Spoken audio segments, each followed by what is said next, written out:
Okay, so today we're going to take a look at the YYZ Geddy Lee signature pedal from Tech 21. Now, the reason I called this Can the Geddy Not Geddy is just like with the Doug Pinnick signature or any kind of artist signature pedals or gear I get into, I like to try and see if they're not just useful for that signature sound. I mean, we all know and love Doug Pinnick and Geddy Lee. Who wouldn't want something that can recreate the sounds across all the albums? And this can do basically his tone across almost every era of Rush. It's really amazing.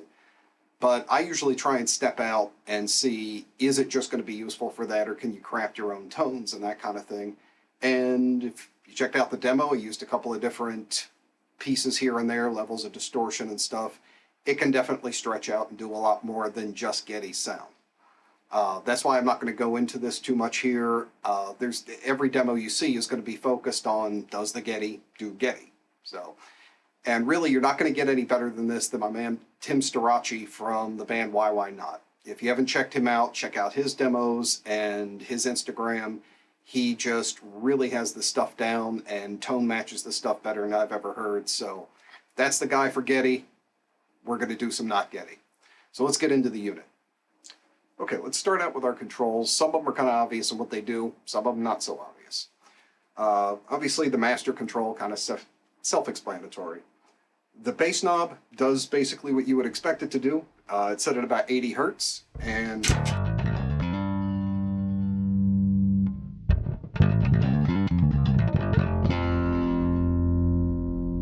plenty of boost and cut.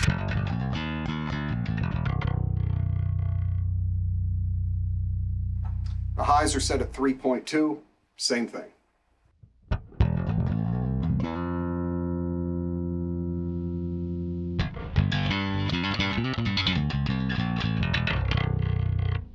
Now, here's where the unit steps out a little bit for me. All the controls are really exceptionally interactive. If you dial things in with your eyes, you're not going to get the full potential out of this. I found some really bizarre and extreme settings actually get some really fantastic results. Like I've dialed the bass and highs all the way back, boosted the mids way up, and then dropped the deep switch, which we'll get into, and gotten some really interesting sounds out of it.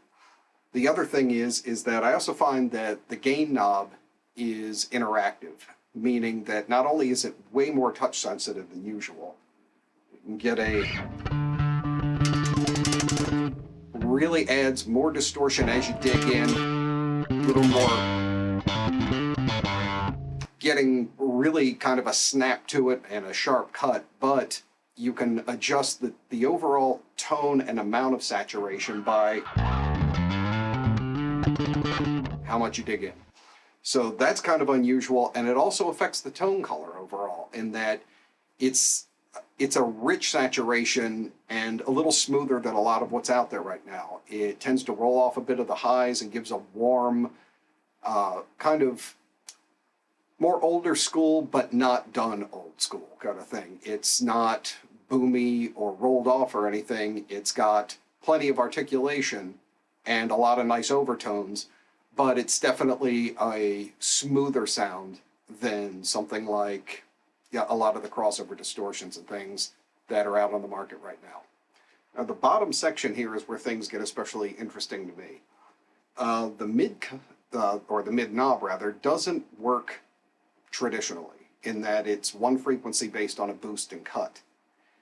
If you cut, it cuts at 1K. If you boost, it boosts at 2K, which is really kind of interesting, and I didn't get my head around it right away, but it makes a lot of sense. If you're trying to dig out or trying to cut a lot of mids, it makes sense to have those lowered because that's kind of where your target is. If you're trying to boost mids for articulation or a little bit of cut, it makes sense to have them boosted at 2K so that you're getting that aggression right away. Like if I bring this up, you can get back to center.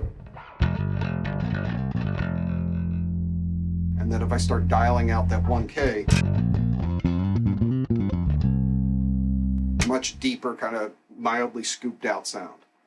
So the other part of this that's interesting is the blend and how that affects the overall tone too. What I find really interesting about this, and what again can make some really interesting sounds, is on the deep side of it, what they call it deep, completely over, it's bordering on hi-fi. It's really articulate, it's really clear, totally undistorted, and it's got a lot of bottom end, hence deep. When you bring that blend back up to the distortion, it's, you know, all gain and distortion, and you can hear it's got some cut to it and everything, but the extended highs are a little bit rolled off and everything. Now, when you go back to a blend, you get the deep from the deep channel and the extended highs, and it's almost like, at least to my ears, that the distorted channel sits in that pocket. It affects your mids, your upper mids, and a clarity that's just below the extended highs and just above the deep lows. So blended with both sounds, you get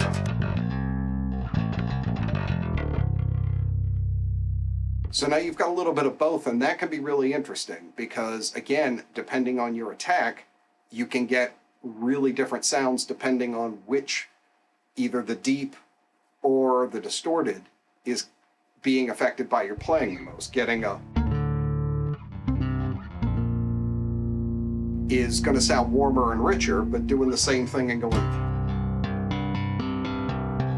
all of a sudden you hear a bit of the extended highs from the fret taps coming through from the deep channel. So you get these really interesting mixes of things going on, and that's really kind of something I haven't seen in a lot of other units. That's what makes this one pretty distinct. Now the final piece on here is the tight switch. For me, it's an always on option. I really like it. It tightens things up without losing depth. You can hear just a second ago and in the examples, there's always a lot of, I have a lot of bass rolling into it. It's pretty deep sounding, but that's what the tight switch on, getting a, if you pop that out, it goes even thicker.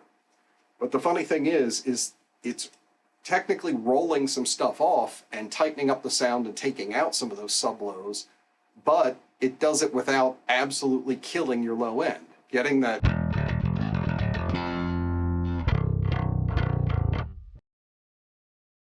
it's still got plenty of low. Again, you could dial in a lot more of the distorted channel with the deep out, or with the tight out rather, and get basically the same tone with it in, but a different color, a slightly more rich version of it. Again, there's a lot of subtlety by playing with the controls. This is another one of those units you can go kind of crazy with after a while, just getting into how much stuff is really packed into it and how each control interacts with all the others. So it's definitely a distinct unit. It's definitely different from pretty much any of the other blended distortion boxes that I've used. And again, it does Geddy. So I recommend checking it out. I'd love to see some settings from you guys in the comments below, because I'm still getting into this myself and still finding out 100% of what it can do. Again, played a few examples. If you have some settings that have worked really well or given you unexpected results, hit me up in the comments below. Let me know what's been going on with your ideas, and or link to your videos. I'd love to see them, check them out, all that kind of stuff. But huge thanks to the crew at Tech 21 getting this out to me. Really appreciate getting this, especially when I know there's floods of orders and this one's popular. So I'd get in on it soon if you're interested on it. Links down below on where to grab this one. And again, like, share, subscribe, all that kind of stuff. And hit me back with ideas you have for it, because I can always use some. As always, I appreciate you checking it out. More stuff coming up this week, and I will see you on the next one.